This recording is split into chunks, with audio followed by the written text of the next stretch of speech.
ఏ బాటైనా పర్వాలేదంట, సమయంతో సాగటమే మన సింపుల్ సిద్ధాంతం.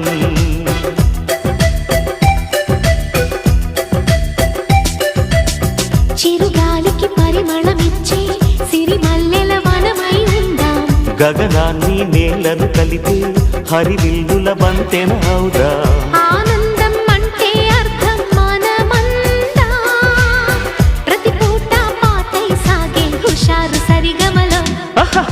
ఎన్నో ఎన్నో రాగాలుండే సంగీతం కాదా, చల్లకి నవ్వుల కేరింత.